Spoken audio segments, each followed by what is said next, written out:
Hello everyone, and welcome back. A few months ago we created this baseball scoreboard that you see right there, and I was pretty happy with it, but I thought that we could add some functionality to it.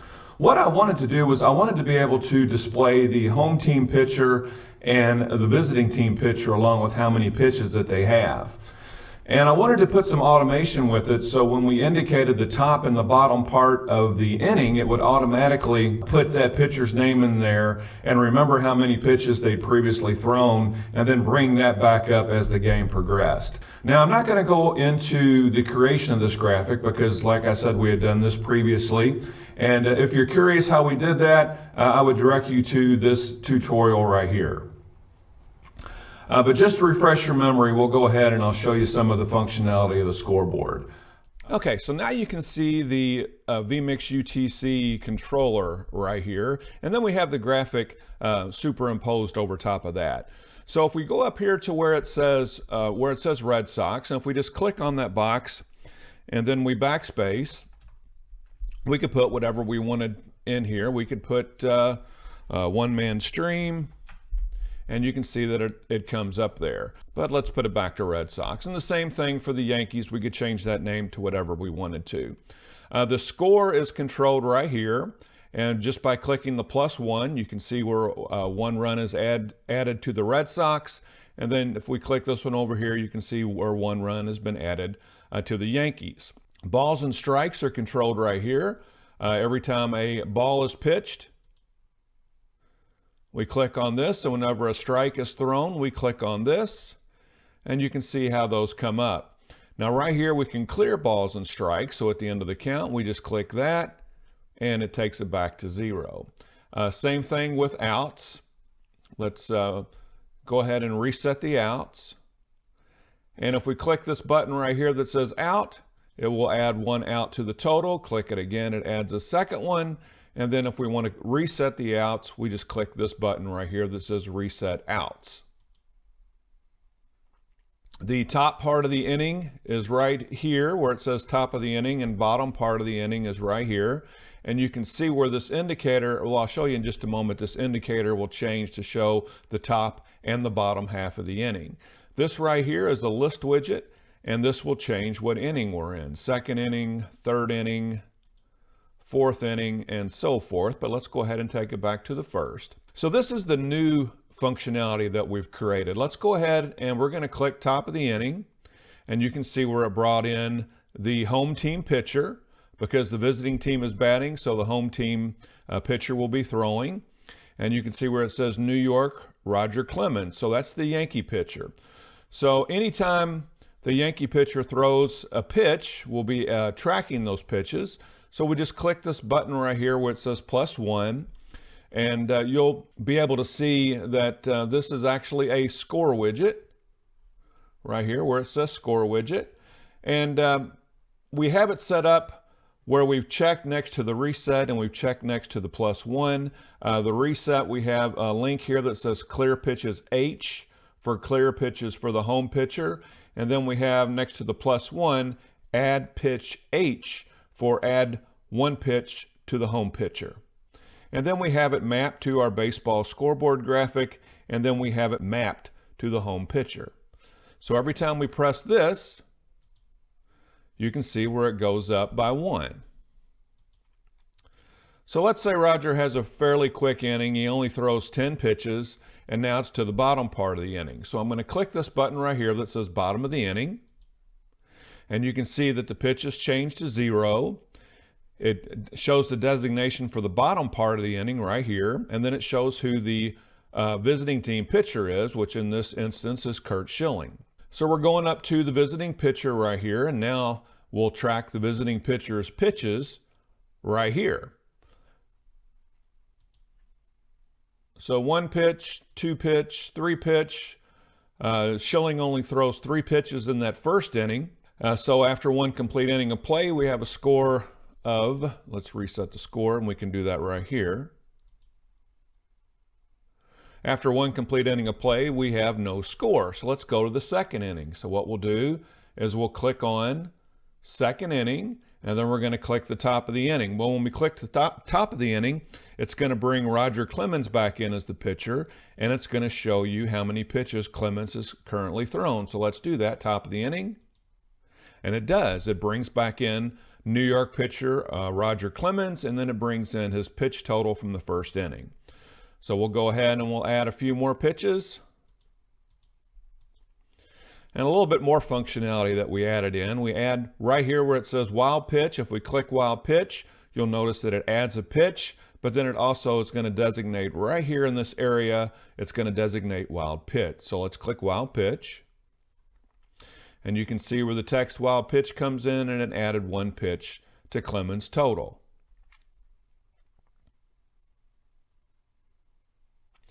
And then we also have one that says pass ball. And you can see where pass ball came in, and it added one more pitch to Clemens' total. So Clemens gets out of that inning. He's only thrown 17 pitches. Now it's time for the bottom half of the inning. So we're going to click the bottom half of the inning button right here. And it brings Schilling back in, and then it brings in his pitch total from the first inning. So I'm going to go ahead and show you these buttons here, the top of the inning and the bottom of the inning, because this is really what I wanted to talk about today. So what we did is we had to go and create boxes for 7 different pieces of script. As you remember in some of our previous videos, the first time we click the plus button here, it brings in number 0, and then number 1, number 2, all the way down here to number 6. So we have 7 pieces of script here.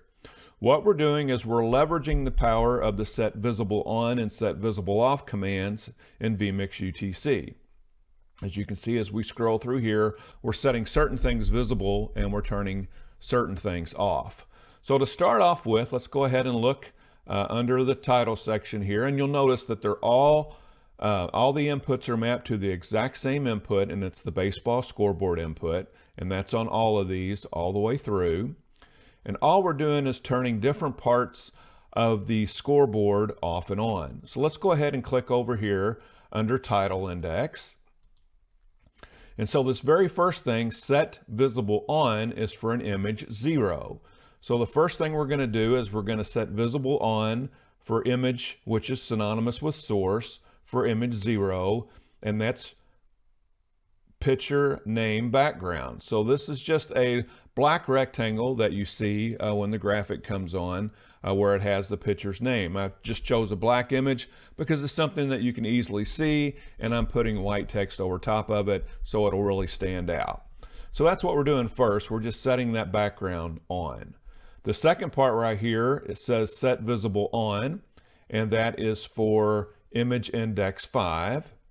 Image index 5 is top of the inning, so it's going to show the top of the inning indicator. And then the next piece of information is image 4.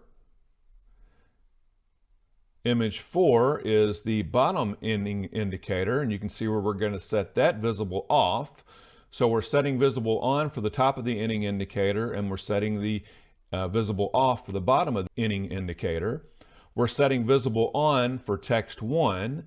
Text 1 is the pitcher's name home, so we're going to display the home pitcher, and we're setting visible off for text 0, which is the visiting pitcher. And the next 2 pieces of information is we're setting visible on for text 11. Text 11 is the home pitcher's name, and we're setting visible off for index text 10, which is the visiting pitcher's name. All we're really doing when we're clicking that button, first of all, we're turning on the background, the little black rectangle, we're turning that on. Let's go ahead and bring the image back up here. So the first thing when we click the button is we're bringing the black background in. The second thing that we're doing is we're turning on the top of the inning indicator, and we're turning off the bottom of the inning indicator. And then we're bringing in the home pitcher's name, because when the visiting team's batting, obviously the home pitcher is going to be on the mound. So we're bringing in the home pitcher's name, and we're turning the visiting pitcher's name off. So then when we go to the bottom part of the inning, we're going to do the exact opposite. We're going to leave the black background in. We're going to change the indicator to the bottom of the inning, and then we're going to turn off the home pitcher and bring in the visiting pitcher. Let's see if that's what happens. And it does. And the other thing that I failed to mention is it also is changing out the pitcher's totals. So now it's bringing in Schilling's pitching totals from the first inning, which he only threw 3 pitches. It brings his name in. It turns Roger Clemens' name off, and then it brings in the bottom of the inning indicator. If there's a situation where we don't want to show the pitcher, we have hide visiting pitcher. We'll go ahead and click on that, and you can see it gets rid of the background as well as the pitcher's name. Now we go up here and we click the show visiting pitcher, and it's going to bring it back. So let's look at these 2 buttons. You can see right here where it's a button widget, and we have 5 different pieces of script here, and we're doing the same thing. We're just setting visible on and visible off on certain parts of the graphic. So let's take a look at what we're doing here. Set visible on for image 0. Image 0 is the picture background, so we're turning that on. That starts everything up, and that brings that black rectangle in for us. The next part is set visible on for text 0. Text 0 is the visiting pitcher name. Go down a little bit further, we're going to set visible off for text 1. Text 1 is the home pitcher name, so we're going to turn the visiting pitcher's name on and turn the home team pitcher's name off. Then we're going to go to this next command here, which is set X visible on for text index 10. Text index 10 is visiting pitcher text, so that's the number of pitches that the visiting pitcher is thrown. And then set visible off for index 11, and that is the home team pitcher. So we're going to turn off the home team pitcher's pitch total, and we're going to turn on the visiting pitcher's pitch total. And then for hide, let's take a look at what that is. And we only have a couple pieces of script here. We're setting X visible off for image 0.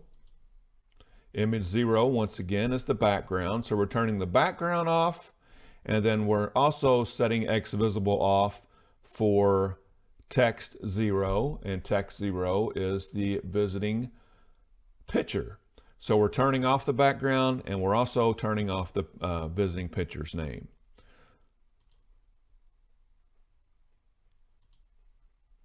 And just to show a little bit more functionality of the scoreboard, just to review a little bit, and like I said, I'm not going to show you how we created this entire graphic today. We've already covered that in another tutorial. Just to go ahead and show you, I have a button here that will turn the graphic off and on. You can see the graphic goes away, and you can see the graphic comes back on. We also have a couple other things that appear on the scoreboard. We have the word hit that comes up. If you have a fielding error and you're waiting for the official score to decide whether it's a hit or an error, we have buttons that will show that in the scoreboard. That one says hit, and this one says error. And then we also have a button that we can highlight when there's a home run. And lastly, when we have runners on the bases, those bases will also light up so the scoreboard can indicate who's on base. So runner on first base, runner on second base, runner on third base. These are just the command that is set X visible. And as we've indicated before, when we use this set X visible command, it allows us to use this button as a toggle. Once again, this is a button widget. So if we click it once, it's going to come on. If we click it again, it's going to go off. And we also have a button here that will clear the bases. So if I click that, you can see where the runners on base go away. That will conclude our tutorial for today, where we talked about automating our baseball scoreboard graphic. If you like what we're doing here, please give us a thumbs up and a like, and make sure that you do subscribe so that you'll be alerted as soon as new videos are posted. Also, if you get a chance, I'd like to direct you to our website. which is at onemansstream.com. We have a lot of the graphics that we created in the past there on the website, as well as all of the tutorials that we've done in the past. The graphics are very inexpensive. They're just a couple dollars a piece, and you can order those and download those online. I've had requests for the vMix UTC controllers, and I'm starting to get those up there as well. So far I have this baseball controller that we demoed today. I have that up on the website, and I also have the vMix UTC football controller up there as well. I truly appreciate you spending some time with me today, and as always, thank you very much.